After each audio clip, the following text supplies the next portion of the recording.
Akkam jirtu viidiyoo kana irratti namoonni baay'ee waan na gaafataniifidha.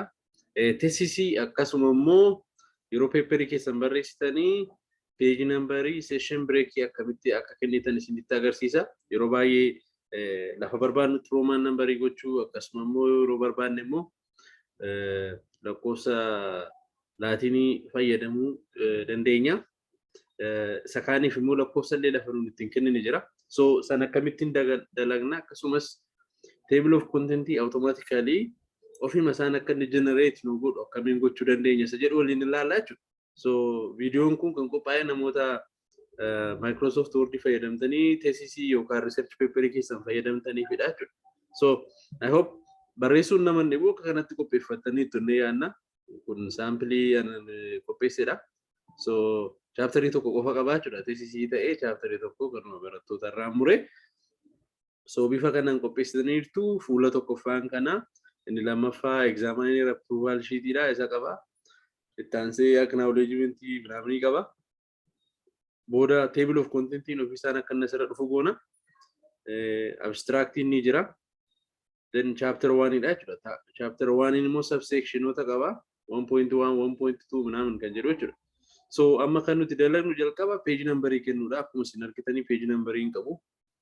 Kun duwwaadha hundi isaa duwwaadha amma ammaatti kennine jechuudha. So yeroo page numberii kenninu fakkeenyaa fi cover page ni akka standardiitti lakkoofsa hin barbaachisu. So fuula kana lamaanitti page numberii kennuun barbaadnu jechuudha.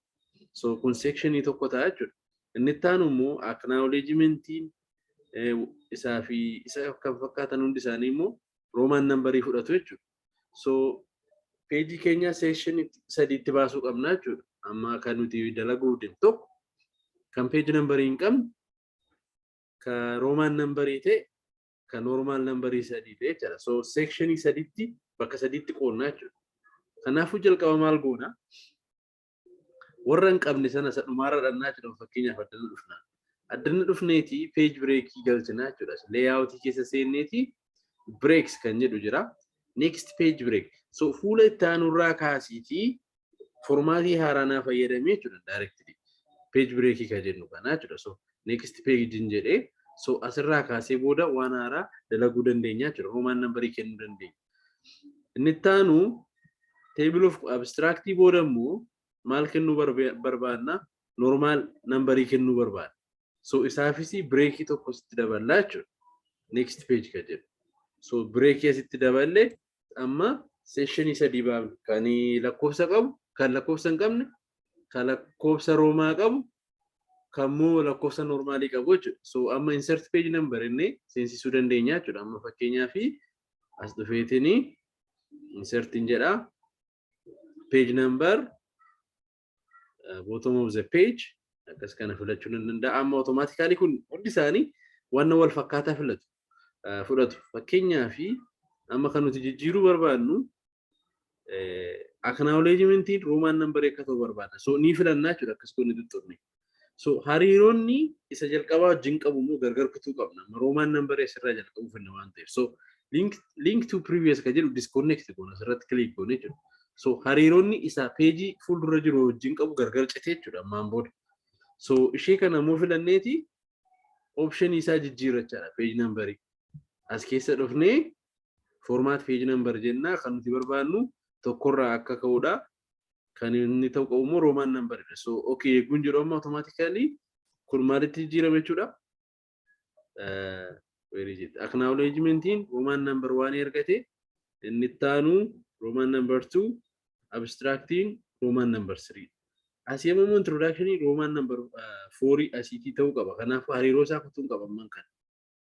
Session bira waan ta'eef link to previous jedhu kanan kota maaliif formatiin mataa isaa define fi gochaa fi jira waan ta'eef jechuudha. So isas fileetiin page numberii keessan seenaa bottom of the page akka ta'etti jiru format jennee startup isa qofa jijjiirraa jechuudha. So tokkorraa akka inni eegalu.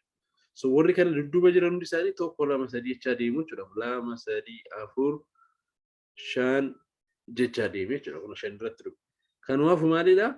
Session ishee jalqabaarraa balleessuu qofa jechuudha. Amma asirratti hin barbaadnu so kana nan kutaa jechuudha. Balleessi. So eeguun kana balleessu warri sekshinii kana keessatti jiran automaatikaalii lakkoofsan argatanii jechuudha. Inni kun garuu roomaan nambarii tokko qaba. Table of content lama, abstractiin sadii, chapter 1 inni fuula jalqabaa tokkodha jalqabaa jechuudha. Akkuma argitan tokko lama sadii. So bifa kanaan section breakii page nambarii adda addaa fuula word file keenyaa fi kennuu dandeenya jechuudha. So isattaan irratti immoo maal ilaalla? Akkamiin automatically table of content akka generate gochuu dandeenyu waliin ilaallaa jechuudha. So partii ittaanu waliin haa du'an.